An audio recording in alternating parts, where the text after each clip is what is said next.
Bonjour à tous et bienvenue dans ce magazine 77%, l'émission pour la jeunesse africaine. Je m'appelle Panda Siela et je suis ravie de vous retrouver pour ce nouveau numéro. Un show très spécial pour vous aujourd'hui, alors installez-vous bien, nous allons plonger dans l'univers de la mode africaine. Du design avec de petits moyens, visite à un jeune couturier du Togo qui a l'art de marier tradition et modernité. Nous rencontrons le styliste nigérian Tunde Owolabi qui a fait ressusciter le tissu Ashoke. Avec son festival du film de mode, Wendy Intinezo aide les créateurs de mode africains à raconter leurs propres histoires. Ne sortez jamais de chez vous, même pour 5 minutes, sans que votre mise soit parfaite, bas tirée et tout. C'est peut-être le jour où vous allez rencontrer l'homme de votre vie. Vous connaissez peut-être l'auteur de cette citation. Sinon, vous avez jusqu'à la fin de l'émission pour trouver la bonne réponse. Lorsqu'on pense mode et style en République démocratique du Congo, on pense souvent aux sapeurs. Si l'origine de la sape est plutôt dure à déterminer, ce qui est sûr, c'est qu'en République démocratique du Congo, la mode a toujours été un moyen de s'émanciper vis-à-vis de l'autorité.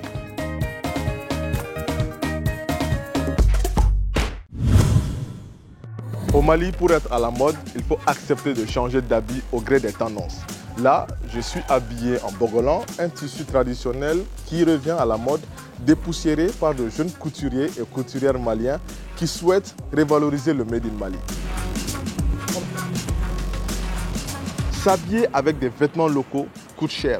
Les ensembles vont de 30 000 à 60 000 francs CFA.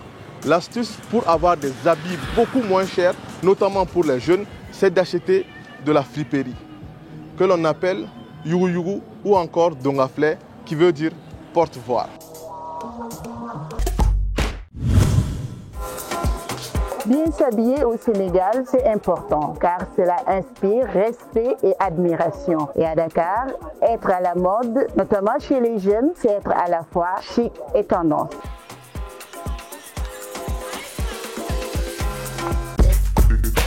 Je ne sais pas pour vous, il y a des personnes qui pourraient être en survêtement toute la journée.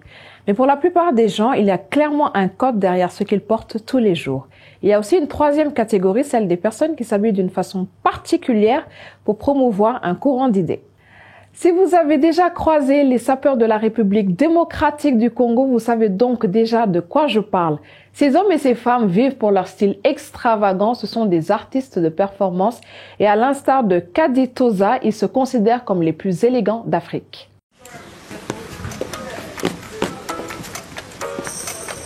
Je me nomme Gola Sap étant sapeur, Kadi Toza étant styliste. Je suis styliste et sapeur.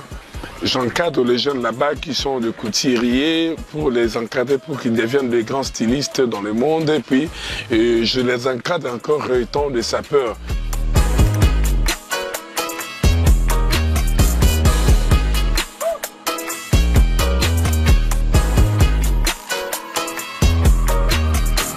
Kadi Toza, c'est dans ma langue maternelle, c'est la scarification du peuple tchokwe. J'avais 13 ans. Je vis les vieux du quartier qui aimaient bien les habits et ils parlaient de marques, de grandes marques qui viennent de l'Occident. Je n'ai pas compris ce qui m'est arrivé. Comme j'aimais bien les habits depuis mon enfance, juste aux années 90, je me suis lancé dans la sape. Comme j'étais à la télé de la Gombe, il y avait un concours. Donc juste dans le journal culturel, on avait invité King Kester Emenea. Alors j'ai été primé, les premiers de l'école. Je me suis lancé à ça et puis vers les années 90,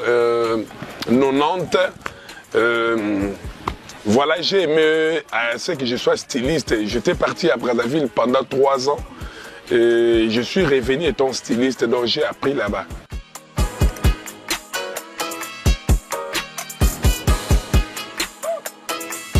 Les autres créent dans des caves, là il n'y a pas de bruit, là, dans du calme, il y a de la climatisation. Mais moi je suis en plein marché. Donc moi, en plein bruit, j'essaie un peu de réaliser ce qui n'existait pas au monde. Je m'inspire des animaux, des animaux. je m'inspire aussi de la nature, voilà. La SAP, c'est une société des ambianceurs et pour des personnes élégantes. Ça, c'est auparavant. Mais d'après moi, maintenant, là, je dis que non, la SAP, c'est une société des artistes et pour des personnes propres et élégantes.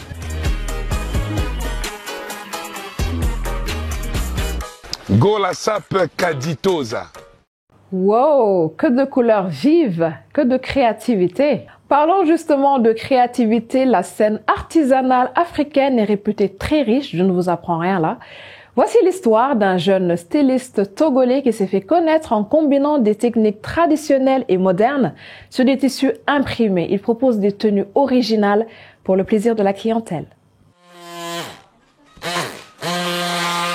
Fiaron Tonio Gaëtan est un jeune styliste togolais qui déborde d'imagination. Le style vestimentaire original qu'il propose allie créativité, modernité et savoir traditionnel. Gaëtan détourne des tissus imprimés pour faire un mixage tradi-moderne. Ses confections ont une touche particulière. Ici, nous sommes des artistes, puisque ce sont les tissus et les motifs qui nous inspirent à créer ce qu'on a à faire. J'aime toucher le pan, je vois ce que les Occidentaux font et j'essaie parfois de les copier et apporter ma propre touche avec nos pagnes, nos tissus africains. Gaëtan est très pointilleux sur le choix des matériaux et leur assemblage. Il travaille à la finition dans les moindres détails. Et pour plus d'efficacité, Gaëtan s'équipe en matériel de travail moderne en Europe. Nous aussi, on essaie de commander aussi certaines choses chez eux qu'ils utilisent. Des fois, ce sont des ciseaux comme ça qui sont venus d'Allemagne, des ciseaux électriques. Donc ça n'a pas trop coûté. Oui, avec 30 €, tu peux l'avoir. En Allemagne, avec 30 €, tu peux l'avoir. Et ça permet de couper plus vite. Et ça rend le travail plus flexible. À chaque fois, je fais des recherches sur Internet sur les nouveaux équipements, les nouveaux appareils de mode. Gaëtan découpe les motifs de différentes manières en suivant les couleurs, les formes géométriques et les symboles graphiques. Tout ceci à la satisfaction de la clientèle de plus en plus grande et variée. Je connais Gaëtan il y a à peu près 7 ans. Et depuis les 7 ans, comme je viens de le dire, c'est lui qui me coud presque toutes mes tenues. Vraiment, il fait des créations. Mais lorsque vous arrivez même chez lui, par rapport à comment vous êtes, il imagine un peu quelque chose et puis il vous fait ça à votre goût, quoi. Et ça marche. Vraiment, Gaëtan est encouragé. Gaëtan est arrivé à la mode par passion. J'avais un ami couturier, celui qui m'a formé, il s'appelle Franklin. Donc c'était mon couturier, j'allais chez lui, moi-même je faisais des dessins pour des tenues qu'il allait me faire. Et à chaque fois je lui disais que j'ai vraiment envie de faire ce métier. Et c'est là, il me disait qu'il sent ça en moi. Gaëtan s'est inscrit en apprentissage chez son ami. Au prix de beaucoup de sacrifices, il a bouclé sa formation après quelques années et aujourd'hui, il transmet à son tour sa passion à plusieurs dizaines d'autres jeunes.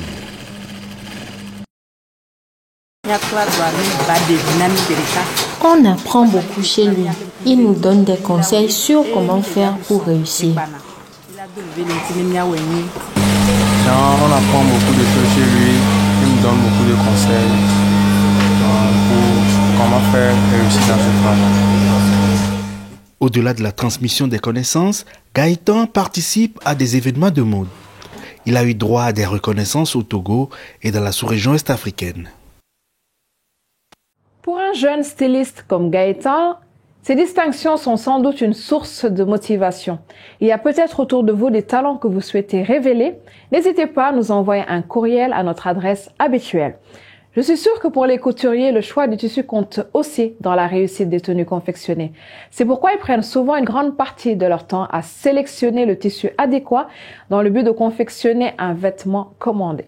Du Togo, rendons-nous au Bénin, pays voisin où le pain tissé appelé kanvo revient au goût du jour. Et ce n'est pas seulement chez les personnes âgées que ce pain tissé fait son retour. Les jeunes ont de plus en plus le kanvo dans leur garde-robe. Nous sommes allés nous en convaincre à l'occasion d'un festival à Cotonou. Le traditionnel pagne tissé était tombé en disgrâce.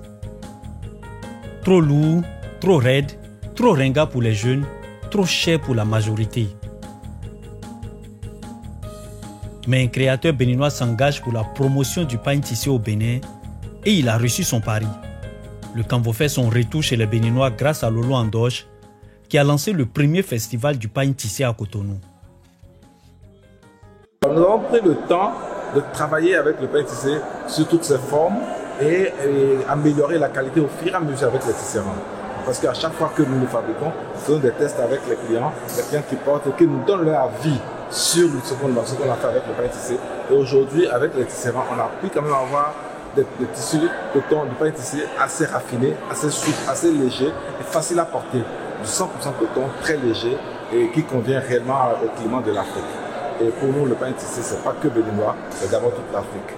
Et donc, il faut regarder le climat de toute l'Afrique afin de pouvoir mettre sur le marché le pagne tissé. Plusieurs spectateurs ont choisi de porter du pagne tissé pour assister au défilé. Aujourd'hui encore, les tisserands restent les principaux artisans du chef-d'œuvre qu'est le pagne tissé. La maison de vente Afrique Élégance de Parakou est spécialisée dans le pagne tissé. L'entreprise travaille en parfaite harmonie avec les tisserands. Je travaille avec plusieurs tisserands, laquelle on a formé notre atelier. Donc avant de tisser, je demande on doit me tisser ça. Donc ce qui fait qu'on travaille sur le pagne, on travaille et puis on fait ça, c'est très très léger, plus fin encore même, plusieurs fois léger. Si le Kanvo est remis au goût du jour, il reste tout de même un pagne qui n'est pas à la portée de tous, mais pas de quoi décourager Salif ou Bagoudou. Selon moi, les pailles tissées ne sont pas chères. J'en ai au moins jusqu'à 143. Par exemple, ce que j'ai porté tout à l'heure, c'est très bien. Et je m'habille très bien. Si je suis dedans, je suis respecté. À l'heure du consommé local, le Kanvo a su se faire une place dans la garde-robe des Africains. Pagne tissé, c'est pour nous. C'est pour nous, on doit le porter. Parce que les autres qu'on utilisait, c'est des importés. Donc ce que nous-mêmes, on a fait, notre tradit, on doit le consommer. Le FIMAP est la meilleure preuve de la nouvelle tendance pour les personnes âgées et pour les jeunes. Lolo Andoche, lui, est confiant de l'avenir du pagne tissé et de son festival.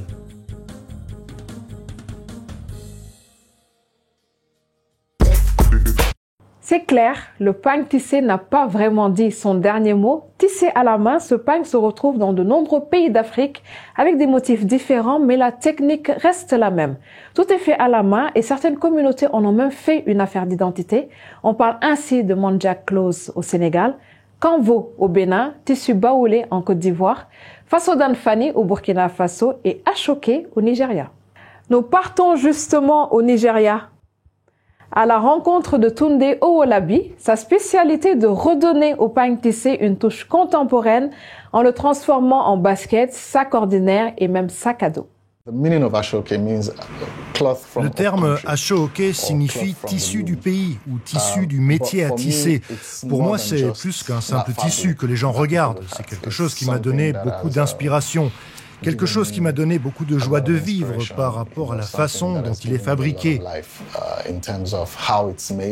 Il y a l'histoire qui se cache derrière, il y a les gens et comment le tissu est un lien dans la culture Yoruba. Le Nigeria est connu pour ses textiles. Le pays compte plus de 500 groupes ethniques. À chaque groupe son tissu.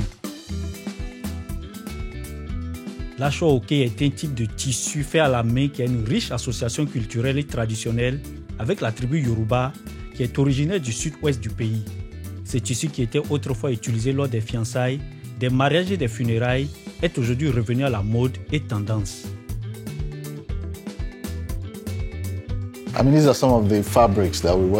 Voici quelques-uns des tissus avec lesquels nous travaillons. Celui-là s'inspire de la hache que tient Shango, qui est le roi du feu et du tonnerre. Tunde Owolabi a fait de ce tissu un objet de mode tendance. Désormais, on en trouve dans toutes les boutiques.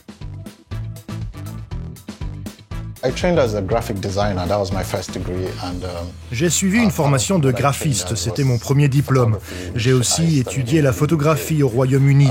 Mais quand je suis rentré au pays, j'ai travaillé dans la publicité pendant un certain temps.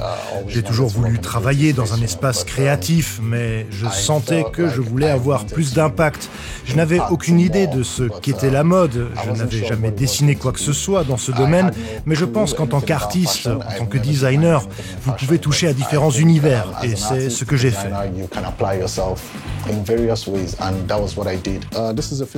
Là, ce sont des baskets pour femmes, et nous les combinons parfois avec du cuir en fonction du type de design que nous voulons obtenir.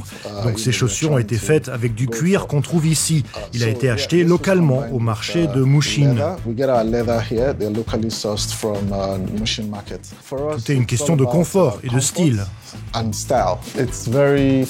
C'est très flatteur quand les gens vous copient. Cela vous motive et vous permet d'avancer, car vous savez que le temps de concevoir le prochain modèle, d'autres vont venir vous copier. Donc, il faut les garder occupés. Récemment, j'étais sur Instagram et j'ai vu que quelqu'un avait copié certains de mes modèles de tissu. Alors je lui ai écrit en lui disant « Tu ne peux pas construire une marque lorsque tu copies d'autres personnes. Tu dois être fidèle à toi-même et créer à partir de ce que tu es.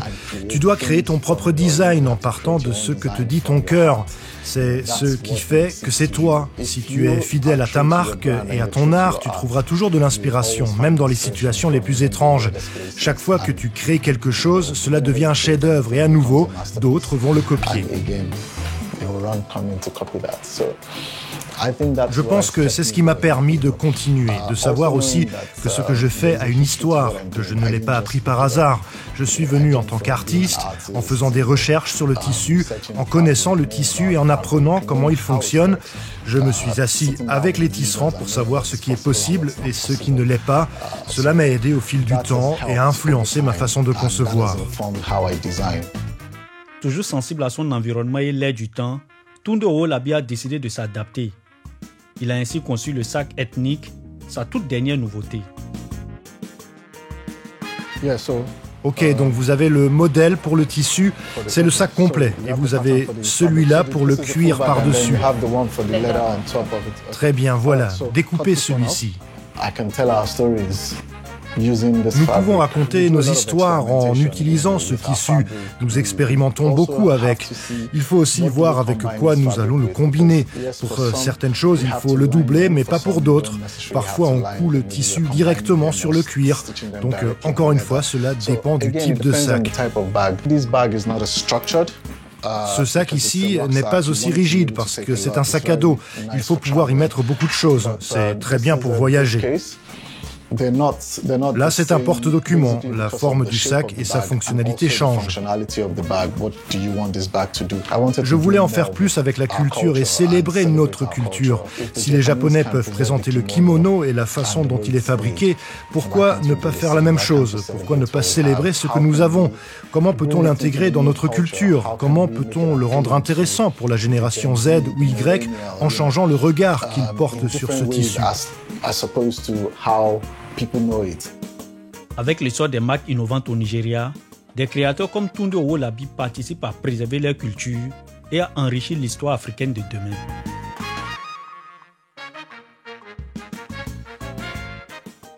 Célébrer notre culture à travers la façon de nous habiller, je ne saurais résumer autrement ce reportage. Notre voyage à travers la mode africaine est presque terminé.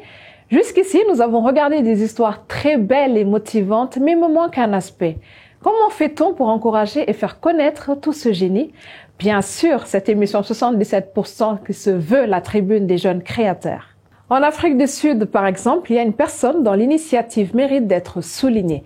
Wendy Ntnezo, c'est d'elle qu'il s'agit, se définit comme une entrepreneuse de la mode.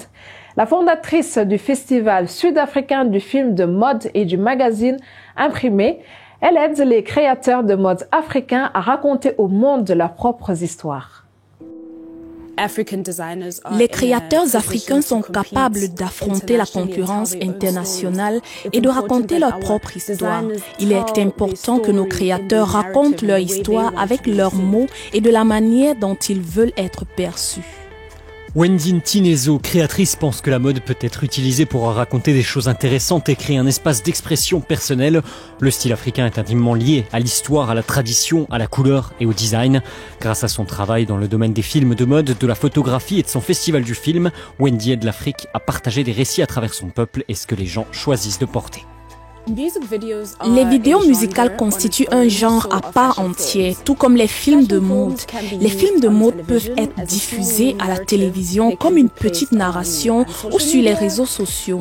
Nous pouvons diffuser des films de mode dans notre propre magasin en tant que créateurs et nous les utilisons pour raconter l'histoire de l'artiste ou du créateur lui-même, ce qui l'a inspiré pour créer la gamme ou la marque actuelle de ses débuts à sa situation actuelle.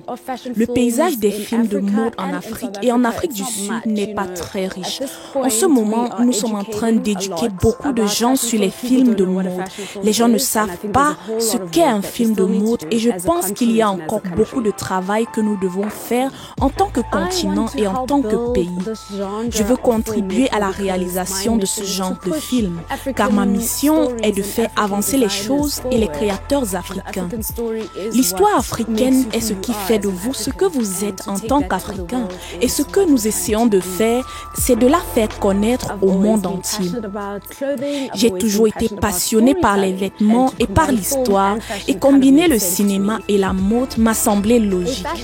Une entrepreneuse de mode est quelqu'un qui se lance dans différents domaines de la mode. Je pense qu'être une entrepreneuse de mode est très logique par rapport à ce que je fais, car parfois je suis mannequin, parfois j'essaie d'être devant la caméra, parfois je suis dans les coulisses, parfois c'est moi qui propose le travail. Je pense donc qu'être une entrepreneuse de mode résume assez bien mon activité. Wendy passe sans transition du cinéma à la photographie en créant un magazine mensuel gratuit en ligne présentant différents créateurs en amont de son festival annuel du film. En ce moment, nous photographions Rodney avec son look urbain. Ce sera publié dans mon magazine et le style de la photographie est aussi celui de la rue. Je pense que le fait de partager mon histoire dans le magazine BIF va certainement aider ma carrière à passer au niveau supérieur. Vous savez comment atteindre d'autres clients qui ne me connaissent pas. Donc, oui, je suis très honoré d'être présenté dans le magazine BIF. J'adore sa façon d'assembler les pièces, de s'exprimer et je pense qu'il était important pour nous de le célébrer et de dire « Regardez, nous vous voyons, nous braquons un projecteur et nous continuons ». Je dirige le magazine BIF, c'est le Black Merch Fashion Film Festival. Nous célébrons les personnes qui travaillent dans l'industrie de la mode, celles qui réalisent des films de mode. Nous vérifions votre travail. Si vous avez bien travaillé, nous organisons une cérémonie de remise de prix à la fin du festival. Nous annonçons le gagnant qui a remporté le prix. Je pense que nous avons notre chance. Qu'est-ce que vous en pensez? Nous voulons utiliser autant de moyens que possible pour faire avancer la mode en tant qu'Afrique et en tant qu'Afrique du Sud à travers le monde. Ainsi, le festival de films de mode a lieu une fois par an et le magazine sort une fois par mois. Nous vous servons donc de la publication pour faire perdurer le moment et pour célébrer les artistes. Quand on voit à quel point notre continent est différent et diversifié, je pense qu'il y a tellement d'histoires qui sortent lentement parce que c'est encore un défi. De toute évidence, ce que nous avons vécu en Afrique du Sud n'est pas nécessairement ce que le Nigeria a vécu.